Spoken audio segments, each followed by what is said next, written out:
Eh ben, bonjour et merci, Jacques, de me laisser, présenter, dans le cadre de la Clermont Innovation Week, Ingenious Things et en particulier, le produit Stick Tracker, dont je vais vous parler. Alors Innovation, Ingenious Things, pardon. C'est une société qu'on a créée en 2016 avec un certain nombre d'associés qui sont, bah, tous issus aussi des formations clermontoises, certains de l'ISIMA et d'autres, de la fac.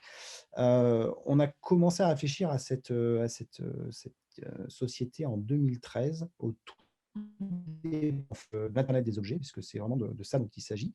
Et on est rentré en une sorte d'incubation. Alors quand je dis incubation, j'entends pas avec un incubateur, ainsi de suite. On va dire, on a fait notre auto-incubation, où on s'est posé la question de savoir quels étaient les produits qu'on pouvait, créer dans ce champ d'innovation qu'est l'internet des objets, quels pouvaient être nos clients, quels pouvaient être nos modèles d'affaires. Et on a commencé comme ça à créer un premier produit, qui s'appelle MyTP. Et une fois s'est senti mature, en fait, qu'on a eu aussi nos premiers clients, bah, là, il a fallu avoir une structure pour, commercialiser, nos prototypes, nos premiers produits à ces clients-là. Et donc, on est passé en phase de création, en 2016.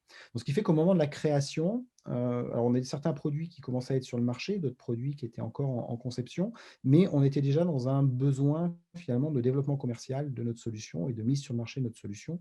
Et donc, ce qu'on avait pu créer auparavant, en ayant, finalement apporté très peu de capitaux, beaucoup de temps, beaucoup d'énergie, mais peu de capitaux qu'on avait financés par nous-mêmes, eh bien, on avait besoin d'un apport plus important pour arriver sur le marché. Et on voulait aussi, nous-mêmes se rassurer sur l'intérêt que pouvait avoir notre produit sur ce marché, à savoir si, finalement notre vision, ce qu'on était en train de faire pouvait intéresser d'autres personnes que simplement ces créateurs un peu passionnés. Et donc on s'est tourné vers, Auvergne Business Angel, qui, bah, a accepté, de rentrer dans le capital de notre entreprise et donc qui nous a permis de financer une partie de notre lancement commercial. Donc Auvergne Business Angel, entre autres, est rentré avec une société qui nous intéressait, particulièrement, qui était la société EMI, maintenant eCities, et qui est un producteur d'électronique, qui est local. Et donc ça nous intéressait beaucoup pour la partie industrialisation, de nos solutions, et production aussi, bien entendu, de nos solutions. On a continué à aller sur le marché avec ces produits-là et je rentrerai plus dans le détail. Et en 2020, on a aussi un changement important dans notre, entreprise puisque, nous a rejoint, Stéphane Boutsoulard en tant que directeur général et nous ont rejoint aussi, les équipes, d'Openium, qui, sont rentrées dans notre capital, donc qui sont un partenaire pour compléter finalement un trou que nous avions dans, notre raquette technologique autour du développement mobile. Alors, Ingenious Thing, globalement, c'est de l'innovation dans l'IoT. Alors l'IoT est un domaine nouveau, donc innover dans l'IoT, finalement, est quelque chose d'assez naturel. Et nous, on a tâché d'innover dans différents, secteurs, de façon à les tester et voir, ceux qui seraient les plus faciles à aborder. Donc on a, innové dans le monde agricole avec une suite de produits qui, commence par Martin Protect et qui est le premier système qui permet de détecter, le non-fonctionnement d'une clôture électrique et donc qui permet d'aider les éleveurs au quotidien.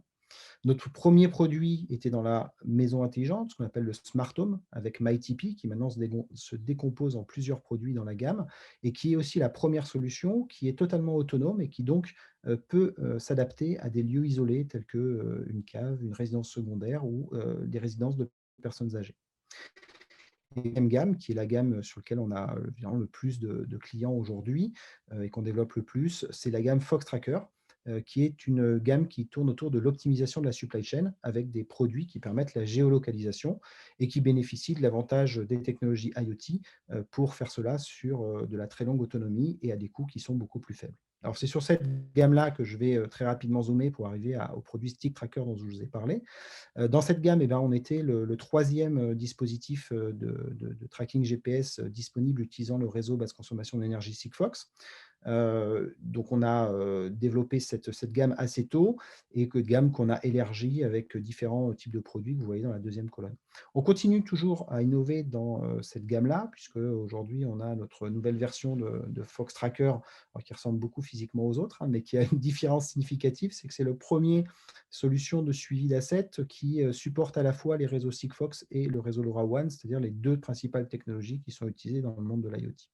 Et puis, Dernière innovation et innovation qui aujourd'hui au niveau mondial reste unique après 1 an après sa sortie, est la solution Stick Tracker qui se positionne dans ce qu'on appelle l'ultra low cost IoT, c'est-à-dire une tranche de l'IoT qui permet de connecter des objets avec des coûts qui sont autour de 1 $, coût de production fini de l'objet, non pas coût composant simplement. Donc ça, c'est globalement une grosse rupture sur le marché. C'est un produit qu'on allait présenter au CES en 2020 avec Enedis qui nous a accompagnés là-dessus. Alors, Stick Tracker, pour vous résumer ça en quelques mots, c'est une solution qui va permettre de faire de l'optimisation de supply chain de logistique ou de la gestion de stock, en passant par la localisation d'un élément de la chaîne de production, enfin un élément qui est produit par un industriel. Cette solution, elle se différencie par un certain nombre de critères. Le premier, c'est le critère économique, comme je vous l'ai indiqué, hein, c'est vraiment ça son différenciant. On parle d'un facteur de division de 5 à 10 par rapport aux solutions classiques du marché et qui elles-mêmes déjà, enfin en tout cas dans le low power, donc qui elles-mêmes sont déjà en dessous des solutions du marché d'il y a 5 ou 6 ans. Et ça, c'est quelque chose d'assez intéressant parce que finalement, cette division de prix, elle permet de changer d'échelle.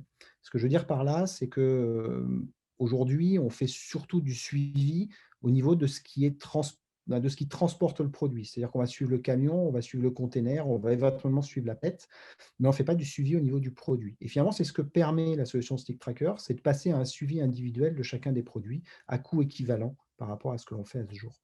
C'est une solution qui peut être réutilisable et dans ce cas-là, on va avoir une performance économique qui sera encore meilleure et c'est une solution qui peut avoir un déploiement qui est mondial grâce à la technologie employée. Alors, quelques use cases rapides pour comprendre les cas d'usage de cette technologie-là, et ce n'est pas exhaustif, mais des choses qu'on a réalisées aujourd'hui. Par exemple, le suivi d'une expédition d'un colis. Donc là, on a un colis qui part de la France et qui va en Afrique du Sud, et on peut suivre finalement l'ensemble des points par lesquels ce colis est passé.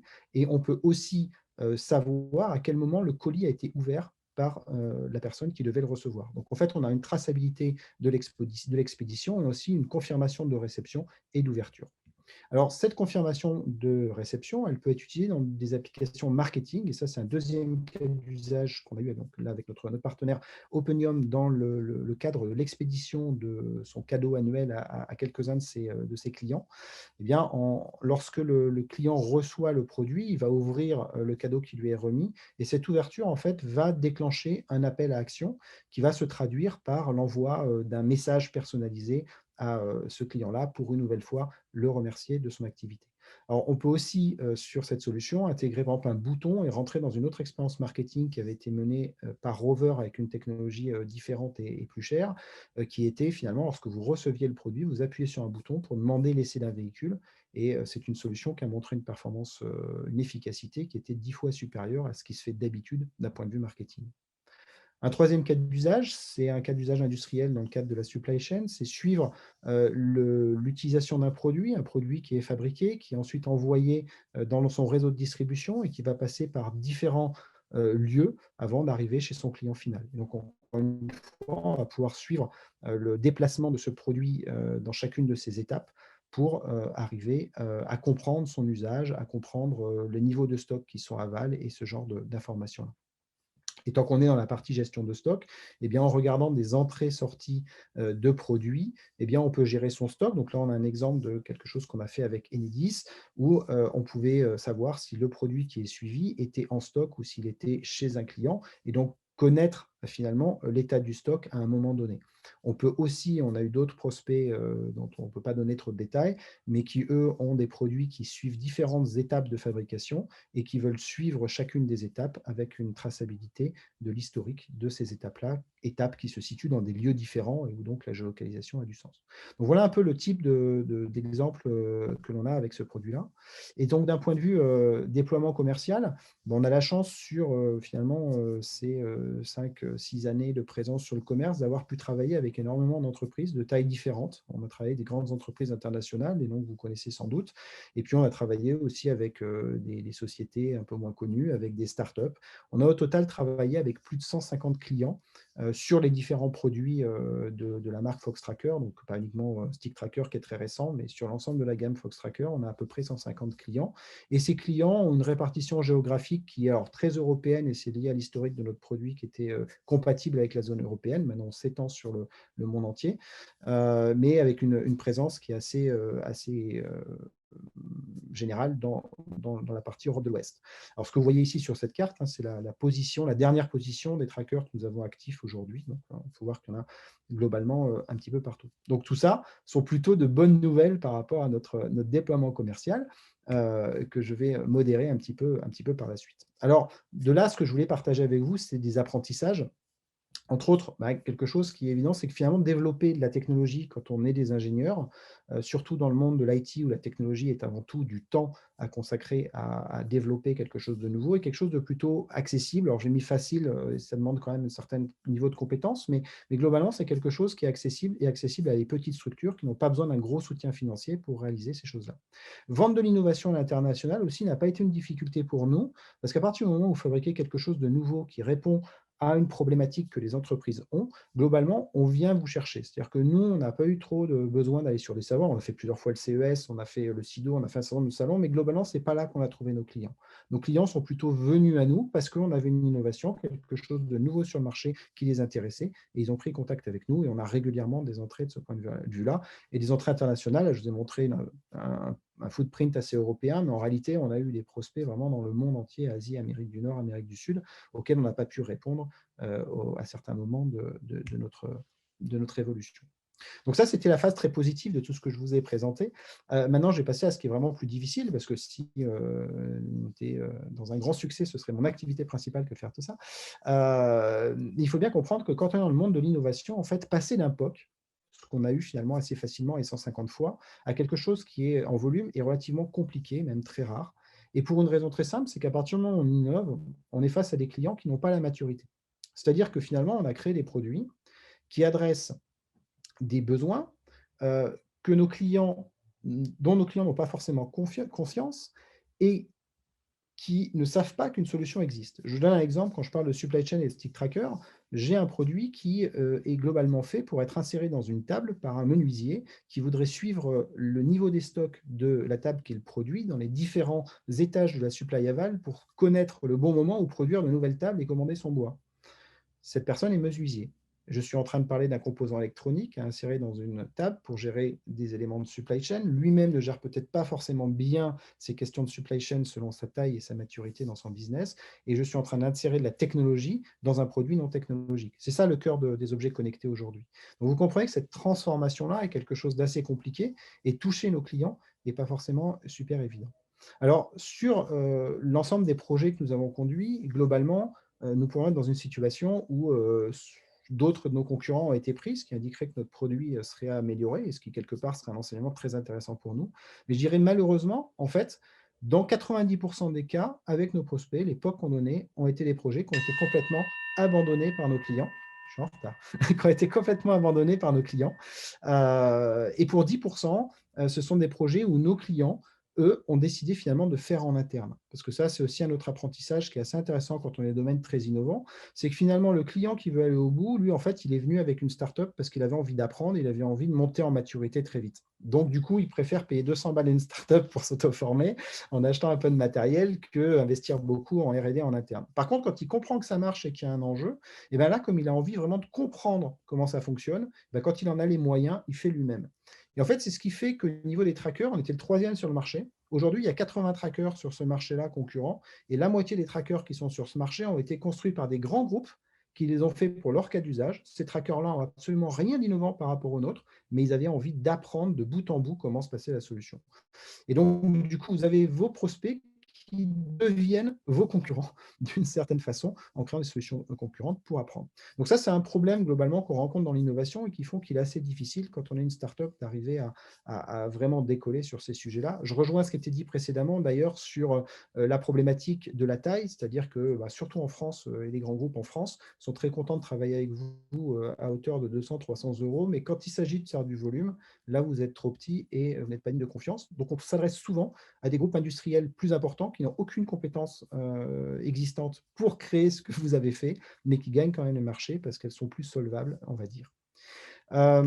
Du coup, le point important derrière, c'est que les moyens à mettre en œuvre pour toucher le marché sont vraiment conséquents. est plus conséquent que de faire l'innovation en soi. Ça, c'est vraiment un des apprentissages que l'on a retenu. Et le dernier point, et j'en conclurai par celui-ci, c'est que quand on innove, on en avance sur le marché. Et donc, derrière, il y a besoin de mettre énormément d'énergie pour transformer le marché, et il y a besoin de beaucoup de patience. Moi, j'ai vu beaucoup de sociétés qui ont démarré en même temps que nous et sur le même domaine et qui sont mortes, qui ont disparu parce qu'elles n'ont pas réussi ou le marché ne s'est pas transformé à la vitesse qui était prévue et elles ont pu tenir 2 ans, 3 ans avec leur structure et ont dû ensuite revendre ou disparaître. Voilà. Je vous remercie pour cette possibilité d'intervenir et je serai ravi de répondre à des questions après l'intervention, si vous le souhaitez.